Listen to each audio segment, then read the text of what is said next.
मतलब क्या होता है, वाई का मतलब क्या होता है, बी का मतलब क्या होता है। आइए मैं समझाता हूँ जल्दी जल्दी आपको कि आर का मतलब होता है रेड फेस, यानी रेड माने लाल, लाल फेस होता है। वाई का मतलब होता है येलो, येलो माने यानी पीला फेस। और बी का मतलब होता है ब्लू, यानी ब्लू माने नीला फेस। ये हमारा किस लिए यूज होता है, ये तीनों वायर जो है लाल पीला नीला यानी रेड येलो और ब्लू, ये किस लिए होता है, हमेशा हमें फेज के लिए इस्तेमाल करना चाहिए। जो हम वायरिंग करते हैं ना, हमें फेज वायर बनाने के लिए हमें ये तीनों वायर का इस्तेमाल करना चाहिए, लाल पीला नीला।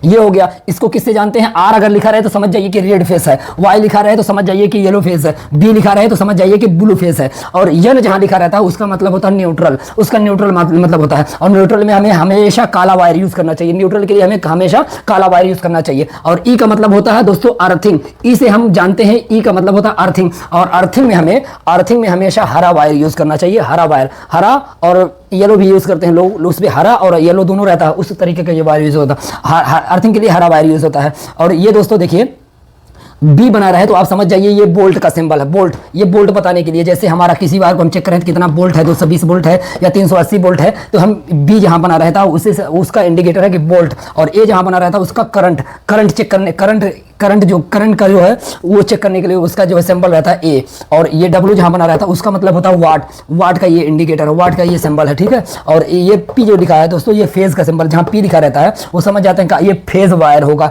या फेज उसका फुल फॉर्म होता है फेज। यल का जो है, यल का लाइन होता है दोस्तों, जैसे L1 L2 L3, ये क्या हो गया, आर को L1 भी बोल सकते हैं, वाई को L2 भी बोल सकते हैं, और ये जो है बी को L3 भी बोल सकते हैं। जैसे किसी ने हमको कह दिया कि एक रेड फेस ले लो, रेड, एक आर फेस ले लो और एक एन ले लो, तो उसने क्या कहा, एक आर ले लो और एक एन ले लो, तो हम क्या करेंगे, एक रेड फेस लेके आएंगे, यहाँ पे मिला देंगे, और बोला न्यूट्रल लेने के लिए, तो न्यूट्रल कहाँ मिलेगा, यहाँ पे मिलेगा। तो इसी तरीके से होता है, इसी तरीके से इसका कोड होता है। अगर कह दिया वाई फेस ले लो तो हम यहाँ से काट करके वाई फेस ले लेंगे, अगर कह दिया ब्लू फेस ले लो तो हम यहाँ से ब्लू फेस ले लेंगे। तो यही होता है दोस्तों, वायरिंग में हम ज्यादातर जो है इसको लाल पीला नीला, इससे हमें फेस बनाना चाहिए, काला वायर को हमें न्यूट्रल बनाना चाहिए, और हरा वायर को हमें अर्थिंग बनाना चाहिए, और सफेद वायर को हमें इन्वर्टर के लिए यूज करना चाहिए।